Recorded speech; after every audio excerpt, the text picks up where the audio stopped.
Here, today's session is about feminist climate justice. How the climate crisis adversely impacts the women's livelihoods. Before we proceed to this session, and I invite my esteemed guests here on the stage, I would like to invite all of you to consider some of the basic things and some of the very concerned things about this very topic. Now we are on a very critical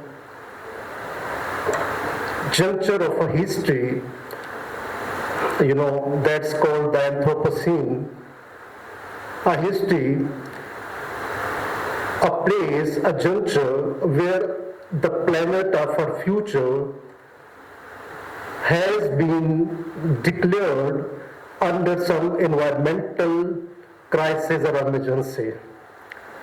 It looks like, as Edison in 1995 got the Nobel Prize and he's the Nobel laureate, and he just called this is the Anthropocene, an era where human activities have been the driving force to shape the future's planet and is the cause of this very environmental degradation this time. So the thing to consider that what are the voices and what are the perspectives, what are the stories that are missing and that have been missing from the climate conversation. So today here we are talking about the climate justice and the feminist climate justice. I'll invite my guests to start with. First of all, I will invite Dr. Atikur Rahman. And please join me in welcoming in Dr. Atikur Rahman. Dr. Atikur Rahman is an environmental scientist, and he has done his doctorate and postdoc from the Japan, and currently he is affiliated with Lahore College Women University. We welcome you, sir. Lady Bert Johnson says, environment is where we all meet, where we all have a mutual interest. It is the one thing that we all share. So you are the custodian and the steward of all the things we share here on this planet. Welcome you, sir. After Dr. Atikur Rahman, our next panelist is, the giant, if I say that's not wrong. They say about the archaeology, as we deconstruct the past, we rebuild the present. So we have our next panelist, Pride of Pakistan, and especially Pakistani academic landscape. A renowned archaeologist with his PhD from the University of Leicester, UK, and he is a distinguished fellow of several prestigious institutions, including Harvard, and he was the inaugural fellow, Aman Fellow, and first Pakistan visiting fellowship at South Asia Institute at Harvard University. He has been fellow at Cambridge Uni and Max Planck Institute. It is well to know that he has been with over 274 impact factors and about 500 co-authors. Professor Muhammad Zahid, we just welcome you to join us and to honor us with your participation here in this session. Currently, he is a Dean of Division of Arts and Social Sciences, and he has held the adjunct professorship at Griffith University, Australia.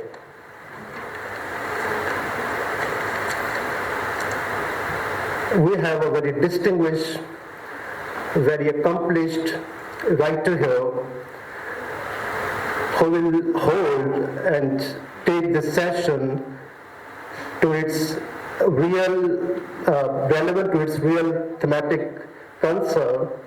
Dr. Serena Ali Haki.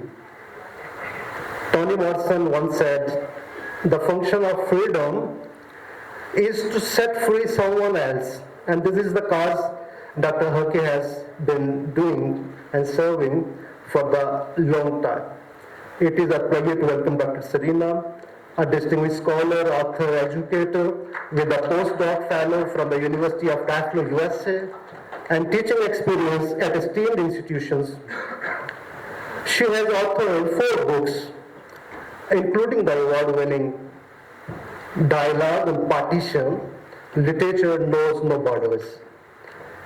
And she has received the Best Paper Award in Japan, and as well as the Summer Fellowship Award. Dr. Shabbir, thank you so much for joining us today on this session.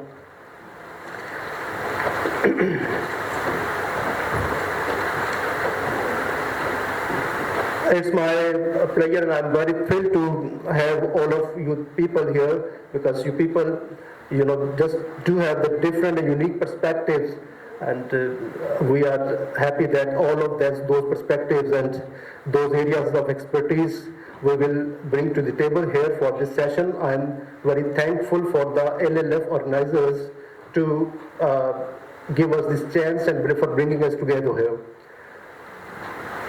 I will just start with the very basic questions. When we say that the environmental degradation is something, the most pressing issue of the time, then we need to know that what is actually the environmental issue we are talking about all of the time.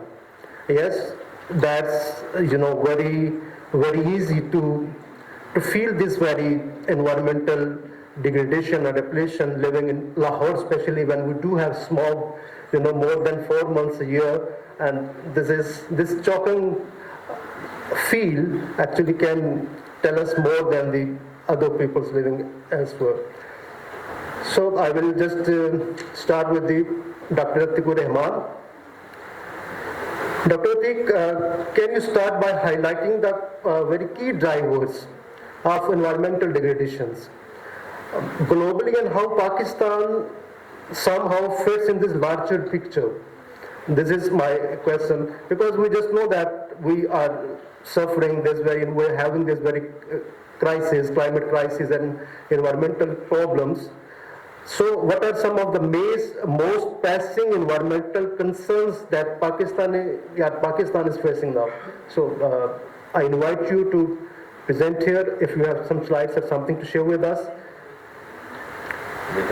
Yes. Dr. Atik will run the Dr. Atik slides. Manu. So, Bismillahirrahmanirrahim. Is it working? Yes, is it working, sir? So, as we know, we usually say the global climate change is, these issues are becoming like big issues, because the basic reason was industrialization. So the industrialization process was started in the 20th century, early 20th century, and I present the case of Japan. This is the case of Minamata. So Minamata is a very beautiful town of Kumamoto prefecture in Japan. So there was an industry that's name was Chiso Chemical Industry. Yes. So Chiso Chemical was producing various kind of paints and chemicals and medicines, and during the industry process they discharge mercury. So methyl mercury, organic methyl mercury. So when they discharge heavy amount of mercury, it was thrown to the river, because sea. So the industry's location was on the shore of the sea.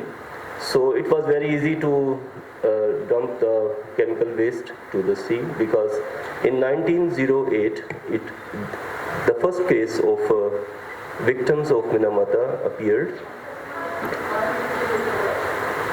Initially, people observed that we have very strange kind of things happening in our area.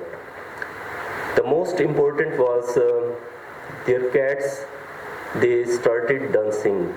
The cats were dancing, and people were surprised why our cats are dancing. So they observed, then they say, they think within 2-3, cat have 5 to 8 years, I think, lifespan. So then they observed that the cats are not only dancing but doing break dance. They were very speeds. They were dancing very quick and jumping, and then they thought that there is something wrong. So the fishermen and the professors of Kumamoto University, they started some research that what is the cause and what are the effects. So they also observed that crows were dying, and many crows were on the roads. So they usually observed why crows are dying. So this situation was very strange for scientists. So they started to research, and they found that the fishermen were also being affected gradually. So some children, they found that there is a huge amount of mercury, and it entered in the food chain through fish and through seafood when people eat. Yes. That was the main source of their food. So the fish also eat the scrap of fish. The cats, they used to eat